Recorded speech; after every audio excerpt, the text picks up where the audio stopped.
Good. Not good morning. Right? It is morning, but hello everyone. It's at the Caouette Circus for the episode. What episode it is? Number 3. So I'm very excited to be back. First thing I want to say, guys, very exciting to see what's going on online. I've been looking and we're doing good. We're almost I think we're 150 people looking at them. Like it's kind of cool. So first of all, we'll go with Xavier. Xavier and I were in Cleveland, Ohio.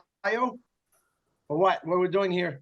Hockey showcase. Yeah, and played 2 games yesterday. We got 2 more today, so it's kind of good. We can still do it, and we're away. So, what's going on, Xavier, around besides hockey? Nothing much. You missed school? No. You didn't miss. How many days of school you had this week? 1. Actually, 5 hours. 5 hours. There you go. So that's nice. Because you got the snow day too, right? You got the snow day. Yeah, that's why I had like a half day, so it's like 5 hours. Yeah, and then snow day, a late start day, and then 2 hot days. That's right. And then just so you know, in Cleveland, it snowed a lot yesterday. I think we had like 10 inches of snow. Wow. So, oh yeah, a lot. The roads were bad, but we got snow tires, so we were safe and We can't see him. everything went well. Pardon me, Lynn? Have Xavier move. We can't see him. Okay, yeah. Okay, there you go. Okay, so I'll go with Mr. Maxim. How are you? I'm doing good. It's our first game back tonight. For off of break, we had 1 practice this week because excuse me, because practice got canceled due to the weather. Yeah. So yeah, we're kind of rough going into our first game back, but hopefully it goes okay. And back to school too. Everything. It's kind of exciting, right? Yeah. Was it hard? Was it hard to go back? I don't know. I just like being at home. You like to be with your brother and mom and dad, right? Well, I just also like our house better than the house that I'm staying at right now. So, but I won't get into the nitty-gritty details. I'll just say I don't like our house. Yeah, but it's a good experience for you, Max, to have your own place. And oh, for sure. You know what I mean? So yeah, it's a good time. It's always nice talking with you on our podcast. How you doing, my best, Zoe? I'm doing well. Are you still in Montana? Yes, like usual, obviously. I know. So what's going on? You start skiing and anything, or? Yeah, I mean, it's been a really busy week. I had my annual review at work, which was great. I started roller derby, like actually got on skates. I skated out as a player in hockey twice, and I played in net once, and today I'm skiing. So busy. Wow, busy girl.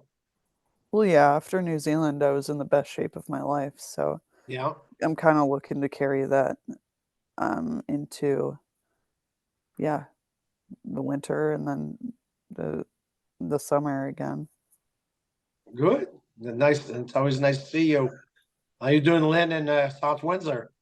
Good. It's cold here too, but it didn't really snow much. This week started a Biggest Loser competition with a bunch of ladies from the campground, so that's fun. My goal through that is actually just to build up my strength and endurance so I can go on a long hike in Montana with Zoe this summer.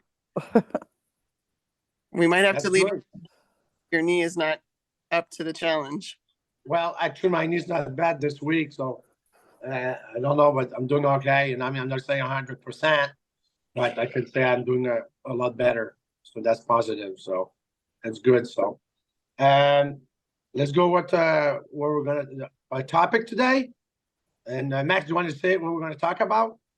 We were going to talk about our own personal experiences with dealing with diversity and like difficult, I guess, scenarios, and how you kind of like take those difficulties and I don't really know how else to say it, and make it into something better, even though you're going through tough times. Yeah. So do you want to go? So I don't. We'll start with Xavier. No, Do you guys want to start with Xavier? no. That's fine. Lynn, you want to Sure. lead that one? So talk about when Xavier was born, and so like a little bit about that. I mean, I guess you could even say that's like something mom, Yeah. an adversity that she dealt with. Correct. I agree with that. So it's why she can do both. If you want to start first, and then we'll go with you and maybe ask some question and. Sure, absolutely. So, if you were tying Xavier into this, then obviously it's his premature birth. For those of you, most of you know, so I had Zoe when I was in my 20s, I had Max when I was in my 30s, and I had Xavier when I was in my 40s. So, an older mother having birth obviously is more challenging. So, Xavier came 7 weeks early. I ended up with I can't remember what it's called now, but high blood pressure at the end of pregnancy, so that they have to deliver the baby or risk further complications. What? Is that preeclampsia? Yes, thank you for the word, Dan. He's got a dictionary over there with him. Yeah. But the funny thing, and then we can obviously tie this into our life today again, is that at the end of December, I believe it was December 26th, I ended up in the emergency room at St. Francis with those issues. And as a family, everybody was, home for the holidays and whatnot. And Dan specifically did not want us to give birth at the end of December because it's a kind of a crappy birth date for sports related activities for children, even though Right. we didn't know at the time if we were going to have an athlete or not. And actually we have turned out to have an artistic athlete, but that's another thing. Ended up in the hospital again. Let's see. What day was it? Probably January 2nd, I would Yeah, I guess. think second. Yeah. Yeah. Ended up there again January 2nd. And this time they said, no, you're not going back home. You have to this baby. So that was from a doctor's appointment checkup, taking myself to the emergency room and then getting checked into a room there. 2 days worth of feeling pretty damn miserable. They gave me medication to help speed up, if I'm not mistaken, the formation of his lungs to make him be ready. And then they were trying to induce labor. And after a couple of days of being bedridden, feeling like crap, inducing the labor wasn't working. And I just stood up for myself. I said, look, at what point does it become my decision what we do here? So they don't take surgery lightly, but we got to get this over with. So made plans to have a cesarean, which was my only cesarean out of the three. Wheeled me away into surgery. Dan, I believe we're suited up and went into that process too. So I'll turn it over to you at that point. Yeah. So I was not there when pretty much was the decision was making because I went downstairs to the cafeteria and I came back and now you tell me that story and honestly you're in bad shape. You were swollen and it was a rough time for you. You know what I mean? So and when you had that happen, we were kind of excited and I mean excited to be done with it, right? So, but it was tough, for you and for both of us, and I'm glad that it happened. I remember that when you went in, after that you got delivered a baby, and I remember the doctor came to me. He said it's a boy, because we didn't know if we didn't ask. We didn't want to know if it was a boy or a girl before. So we I went to Zoe and Max. I said, "Hey, I got news." I said, "You're gonna have a brother." I said, "Hey, that's gonna be awesome." And guys, both of them very excited, and it's like the best thing ever happened to us. You know what I mean? So and it was a very. Go ahead, Lynn. I remember one of the most difficult parts of that, and it makes me cry even right now. Is I was still confined to my room and you guys all got to meet him. And it took me a couple of days before I was able to meet him and then hold. Well, it's because he was in his own, and he was in like the NICU department, and you were still recovering, right? Yeah. And he was like all connected to his tubes and stuff. And I bet if you touched him, he'd break his arm or something. Oh yeah, it was so small. Remember, just crazy. So after that, when we were able to go to Xavier, and we was there for 28 days. So mommy would go there every day, and we went, all of us, and all the pictures we took. It was so small, and actually, if my mom, if you remember, Xavier was like 3 pounds 12 ounces. He was one of the biggest. I think it was the biggest kid in the NICU. It This was one was like 1 pound 2 ounces and stuff like that. I never knew it was before that, so it was quite amazing to be a part of that for a month. And the sad thing is that there's some babies there that never had any visitors, you know. Yeah.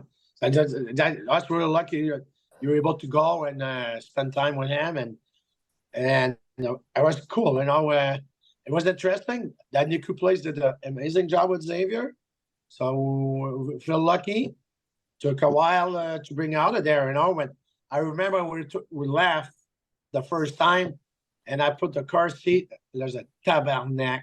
Here we go with the car seat again.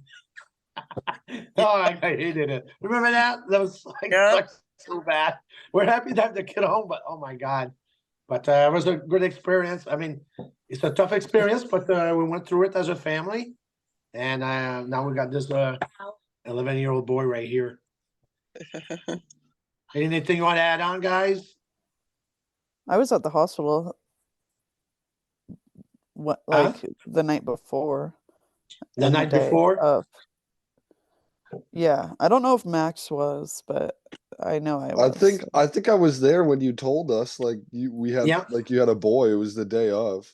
Yeah, but I definitely spent the night before at the hospital as well. Yeah, I spent the night, and it's not fun sleeping at the hospital, both, Yeah, we both slept on chairs. Yeah, I remember. Yeah, you're right. That was the thing where I had to get that stuff on my head when I was like 3 or 5. We'll talk. That's another thing. He was talking about that thing. The helmet. The helmet. Well, no, not the helmet. No, but I went to that doctor thing. One person talk at a time. Stop cutting each other off. Xavier, what do you say? Or disorder. Ew. When he was all disorder, yeah. When he was all fired up with electrodes on the head or whatever those things are called. Oh. Yeah. Oh well, yeah. That's another thing now. Yeah, we're not gonna go through that. That's another story. So Lynn, thank you. Sorry you got a little emotional, but I understand that when we went through and I mean, I think you make us so strong. Pardon me? Just here to be real. Mm-hmm. Yeah, that's right. So, Zoe, you want to go next? Dear Zoe, you want to talk about adversity? Please. Sure. Yeah. So, I guess I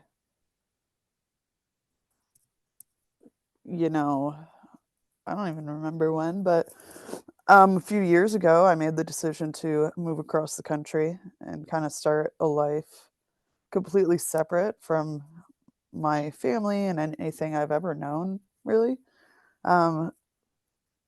My first summer out west was during COVID, actually, summer of 2020, out in Idaho.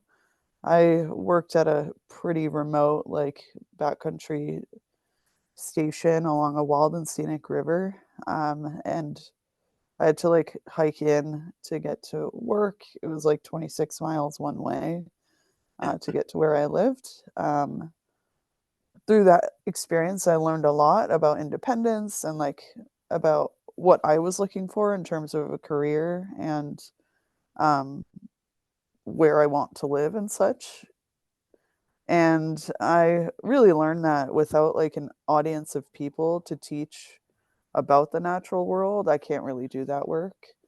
So instead, I kind of always knew I wanted to go to working Glacier and didn't really know what that timeline looked like or what it looked like specifically to do that work. But I applied to work in the interpretation department in Glacier National Park for the summer of 2021 and got that position and made the decision to move across the country.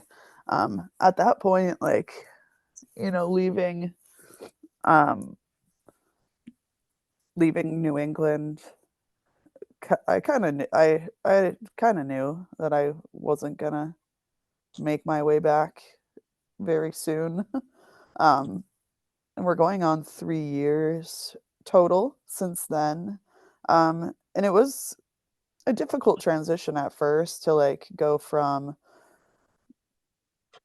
I moved out here to Montana and had to kind of just start a life on my own.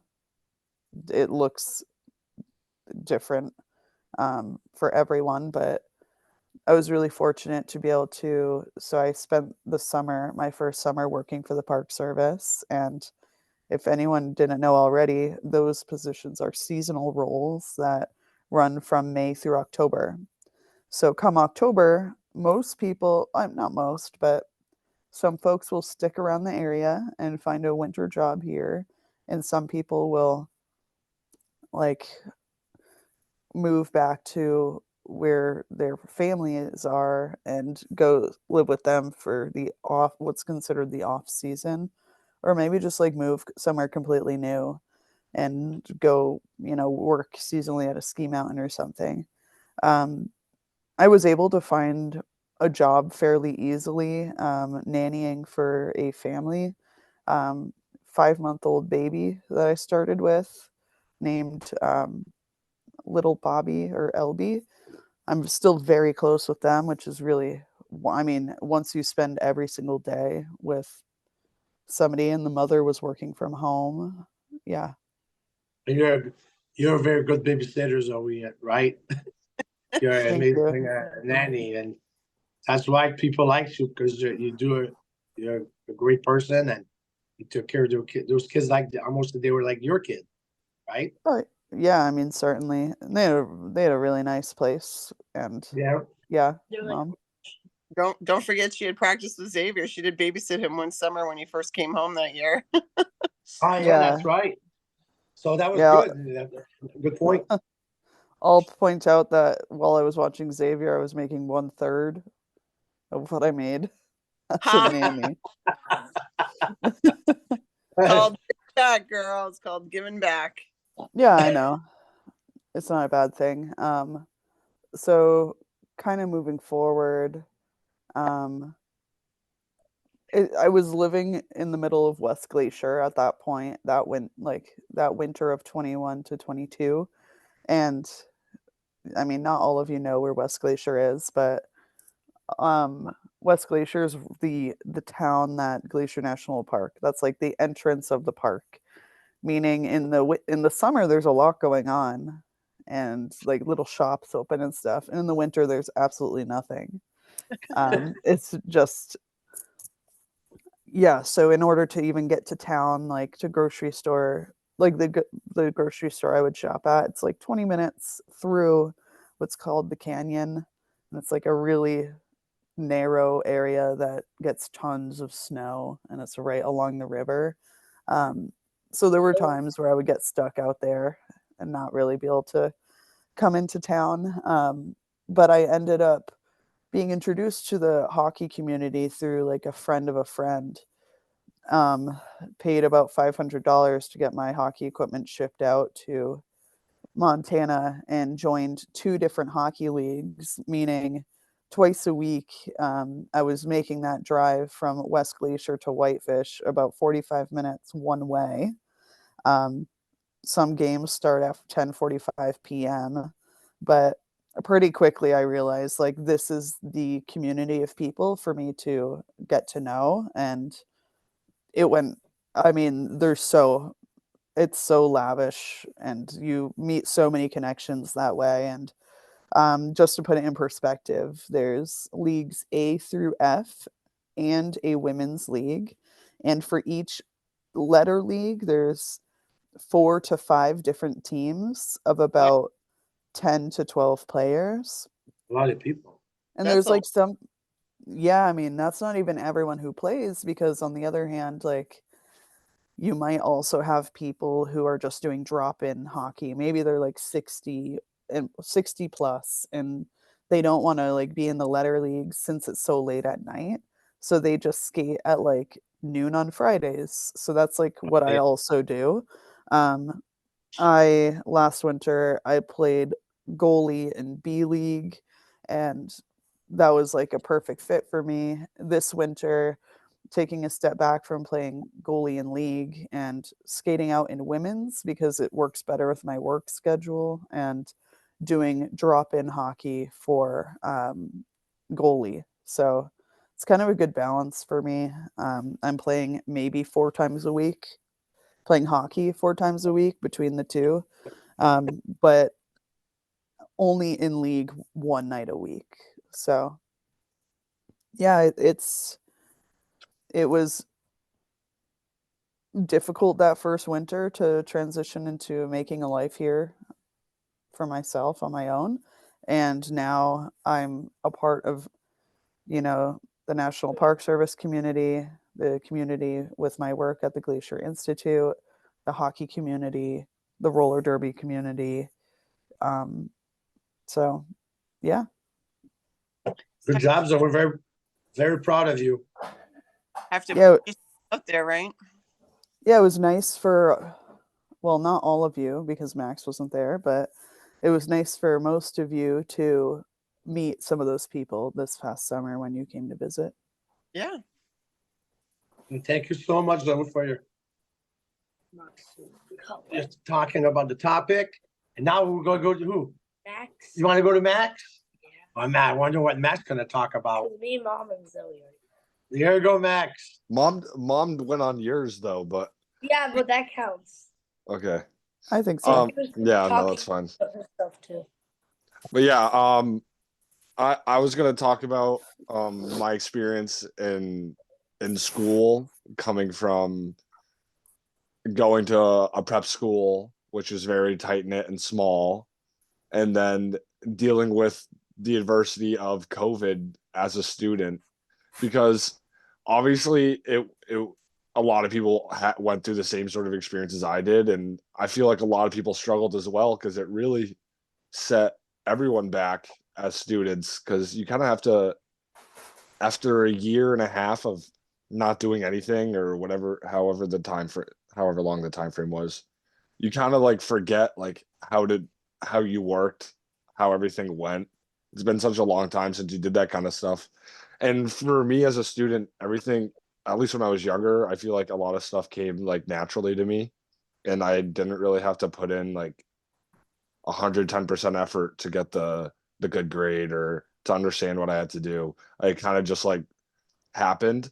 So once I went into my freshman year at UConn, it it was very, very simple, all the classes, because obviously I'm taking those very intro classes, so it's already stuff that I've seen before. Like I've seen this kind of math, or if it is something I haven't seen before, it's something very basic, like the basic intro to like reading class or something, like 1,000 level reading class, where it's not that hard.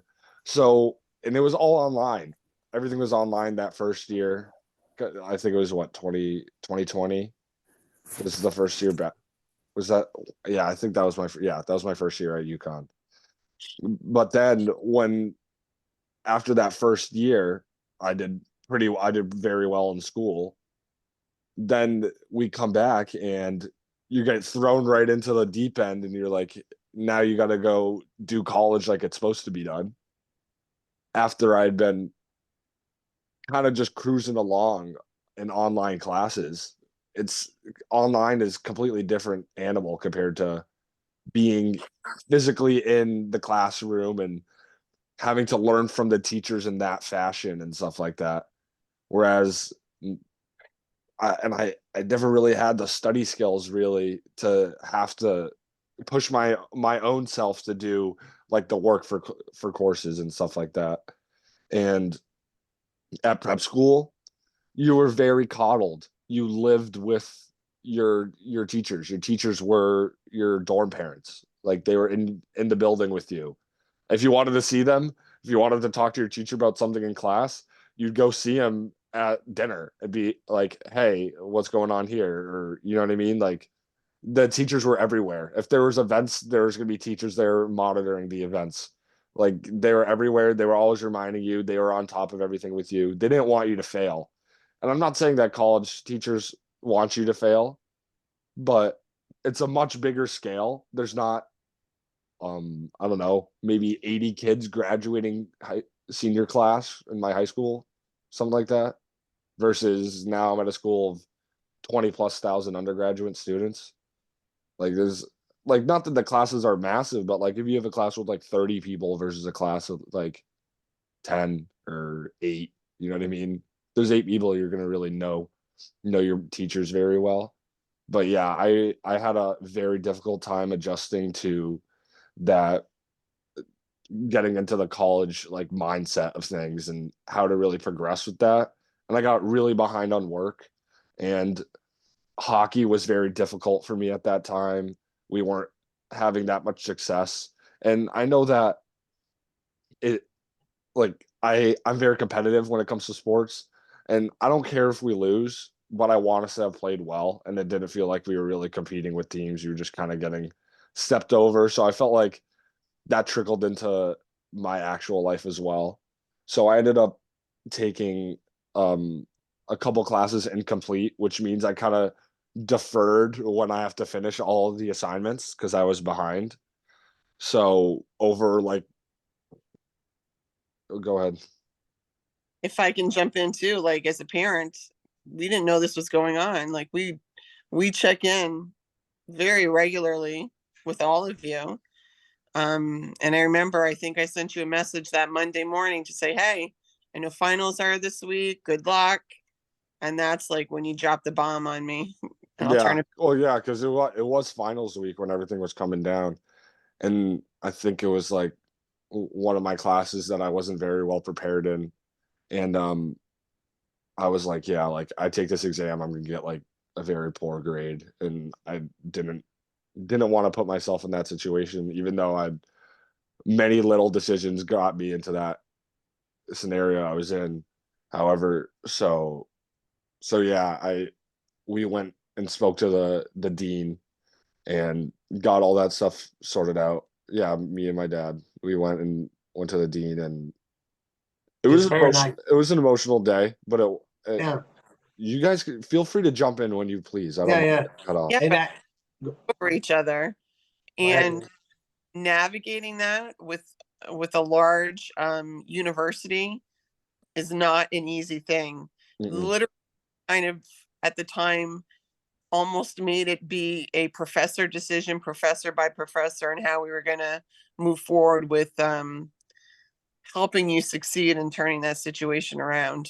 I think now, if I'm not mistaken, the university's put together more of a program or a community where parents can be connected more so with the challenges that the kids are going through, because you guys are all adults now and we're not supposed to, be privy to everything that's going on. So Mm-hmm. I think they're trying to be more cognizant of that and be more proactive. In what way? Like there was a message I saw probably a year ago, and it was looking for parents' input on how they can help improve, resources and availability for Oh, situations okay. gone through. So Yeah, what's tough though is a lot of those resources I feel like are not used by the student body. At least that's my own experience with the people that I know. And when you do use those resources, like I started going to therapy and just to have someone to check in with every week to make sure I was doing okay. And I mean, obviously it's like school therapy, but to me, I didn't really have the greatest experience there because I just didn't really connect with the person I was with. I mean, it's different for everyone with every person. It just didn't feel like I could open up and talk about like what was really going on because I felt like I was being judged, I guess you could say. Well, if you're doing it through school, you may feel like they're a bit biased, you know? Yeah. You'd have to really go outside to somebody independent if you wanted to speak your mind. So I can Yeah. understand. But Dan, you were part of that. Yeah, because and if I remember at the time, I think you reached out to Zoe, Max, talk about it. I think you told Zoe, but you didn't tell us, and you just talked with her, if I recall. Am I right? I don't personally recall. I don't know if Zoe has something to chip in there if she remembers herself. I don't really remember specifically. I feel Yeah. like I told him, you have to tell mom and dad. Yeah. I probably That was told her it. just so I could get a little something off my chest because I didn't Yeah, want and to I like was drop the like, bomb on the parents and I was like, yeah, I'm not the person to talk to about this. yeah. But at the end of the day, we'll go through a lot of stuff up and down. You know what I mean? And that was a down, but now if you look at yourself now, it's like, but that's life, There's that. Well, I mean, you need to go through the downs to experience the ups, in my opinion, and to really because it's not and not every day is gonna be perfect, and yeah, you kind of gotta roll with the bad things and just work through it. And that's what killed me back then was when I got a little bit stressed out. Say I had like 5 assignments that I was behind on. yeah, You look at the number, you're like, you got 5. Like that's a big number. Like it's gonna take a long yeah, time to get through all that stuff, and you're just like pitter pattering in your head, and you don't really pick anything to go after. yeah, But really, you just got to take it one step at a time, and you take it one step at a time. All of a sudden, 2 days later, you'd finish all those assignments. You're caught up on all the stuff you need to do. It just really it's communicating with your teachers to make sure that you stay up to date with everything, going to class all the time, and just shit happens, life happens. You get behind on stuff. You just gotta work to keep yourself on a good schedule with everything. that's good. And that procrastination can be a stress mechanism. So doesn't mean you're lazy. It's just too overwhelming. So you procrastinate That's and what do I'm it. saying. That's what happened. It was overwhelming for me, and I'm like, I don't know how to adjust this. And you just go do something else so that your brain just relaxes and you don't have to think about it for like. And that's why I still love doing hockey is because you get out on the ice and you kind of forget everything that's going on in your life. Hey, That's nice. did you learn from Good. that What's that? thing? What did you learn?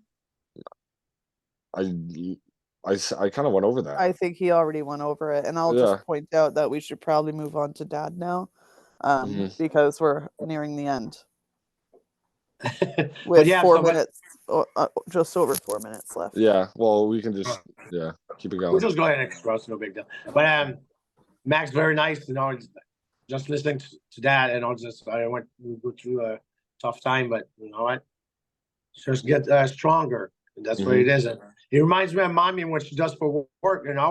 Take all the work she does, man. She's got all kind of stuff every day to do, and she's behind, but she deals with it pretty good. Mhm. And I mean, you know what I'm saying? It's just being organized and figuring out how to prioritize. That's all it is all the time. Okay. But not spending too much time figuring out how to prioritize, or else you're not going to get anything done. Yeah. Sometimes I write down my list of 3. These are the 3 things that I have to get done this week, no matter what else comes my way. And there's a lot of stuff that comes my way. So the end of the week, if I got those 3 things done, I'm in a good spot. Yeah. So, and that's good. Thank you, Max. Thank you so much. And now we're gonna talk. Who's gonna talk next, Xavier? You. Oh, me. So Xavier's so excited. He said, "Oh, I want to go play with my friends. It's just teammates."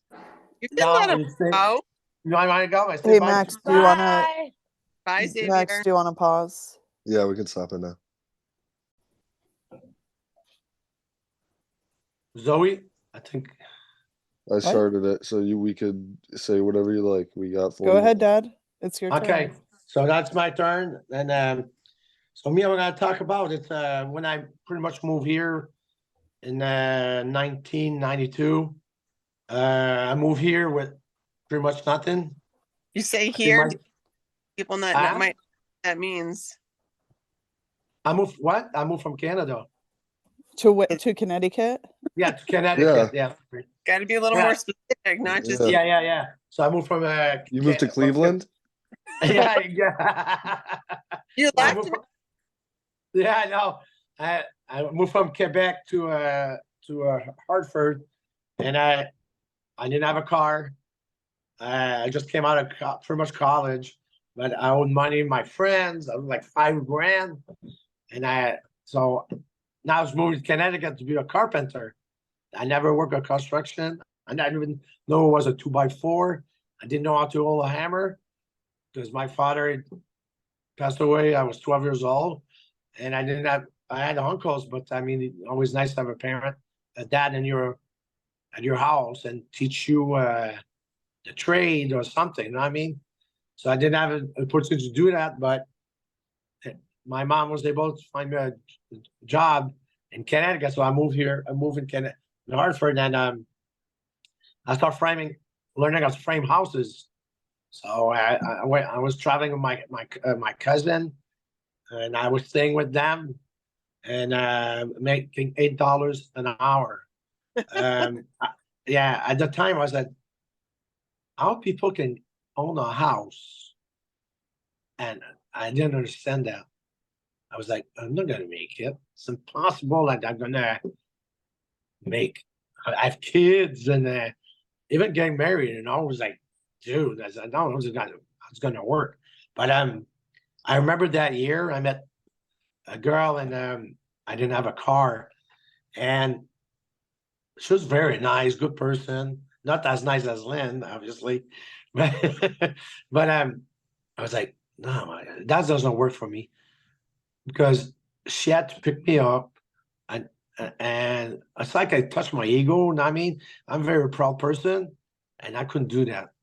So that didn't last because I was like, no, and I think it lasts a month as I'm done with that because I was not comfortable because now I was not independent. I was depending about. I'm saying I needed a person. So it took a year. After a year, I was able to buy a car, but with the help of family. But I bought a car, and during that year, before I got the car, I paid all my money back to my friends in Quebec. All the money I owed was paid, and I was able to buy a car. And from there, a month later, no joke, June 6, 1993, I met Lynn. So I said, I was myself. I said, no car, no girlfriend. So after a month, I met Lynn, and then from there, I was able to get 3 jobs. I was working framing houses, and I was getting better at it now because the way I was holding my hammer, it was like terrible. And I mean, now it is a rookie. So I was working there. I was framing houses. I was cleaning houses. Like before the closing, people would go and clean the house, all the windows, floor. That's thanks to my sister who came out summertime and helped me and do that stuff. So it was great. And the job I had is like all the guys were doing drywall. We were going there after they were done with the drywall, and I would go pick up all the sheetrock, clean all that stuff. So sometimes I was on the job site at 4 a.m. and until the end of the day, it was like 4 o'clock. So I would do 12 hours. That's not done yet. After that, I would do clean houses. And then I did that for a long time, and I was like, now I was living in Hartford in an apartment with Lynn, and I was it. And I said, believe it or not, I moved in 1992 with minus money, just a suitcase.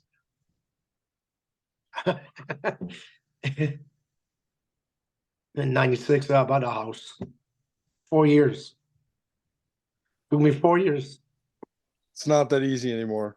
That's what I was about to say. Like, I think I'm You- going to be in a rental for many years. So Yeah, but so the thing, that's a wonderful story. yeah, I agree with you. So the house we bought it for 90,000. It was a foreclosure in Taunton. You remember? It was always you were born there, and we redid the whole house, and the house came out very nice. And in 2000, we sold it and we moved South Windsor. But I never imagined that I'd be there. And I mean, I can only imagine, like the kids said, that today, how are they going to come out of college with the price of the houses at the way they are today? Is just We're not. this, if so hopefully Dad's story of something happening in 4 years can be the same story for both of you, that somehow, some way things will work. You'll work hard, you'll make it work, you know? I mean, think of it this way. I graduated college 5 years ago. yeah. That means I would have had a house by your 4-year timeline. No, not really, because you've chosen to do other things like move across country. Yeah, I guess so. Maybe you could have had a house there, full year job yet. So you're just settling down your first year with a full-time job under your belt. You know what I mean? Mhm. Yeah. So if you want to start your 4-year timeline there, I give you 3 years. And there's no way, like, unless I'm in a trailer. Well, nobody said a trailer's not a home. And you do don't need agree, a big like, house.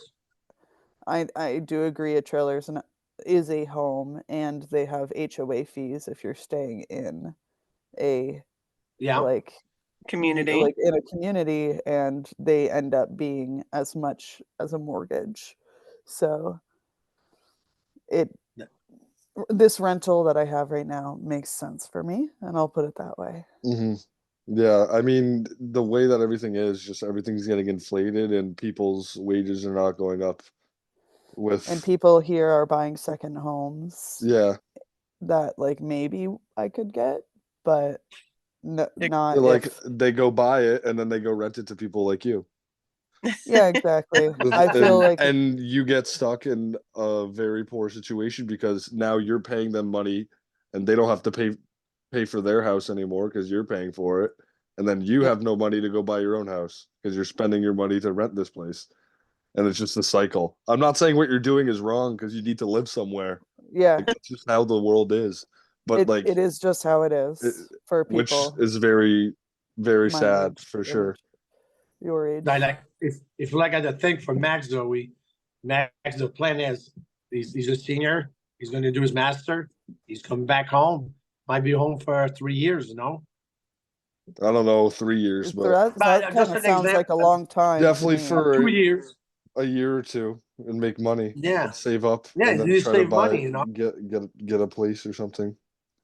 And the thing is, when I moved to Connecticut, Mommy and I were staying in an apartment on my uncle on the 3rd floor in Hartford, 6.5 room, 4 bedrooms for $250 a month. That's why I say I will point out, I don't have a bedroom in Connecticut.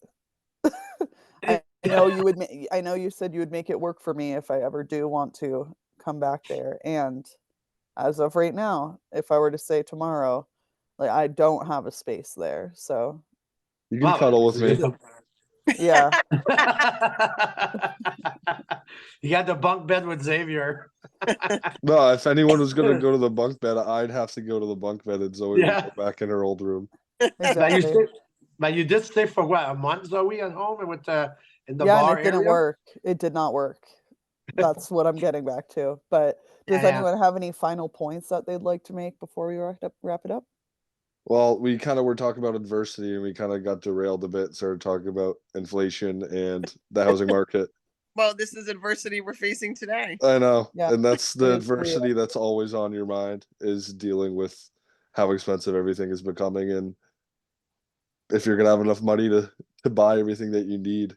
At least for me. I know you guys are more established mom and dad, but Yeah. Well, I don't work yeah. that much. I'm in college still and it's not that easy to think about what's going to happen in 2, 3, 4 years from now in my life because there's going to be big jumps and stuff like that. And at least I'm hoping there will be big jumps in what's going to happen.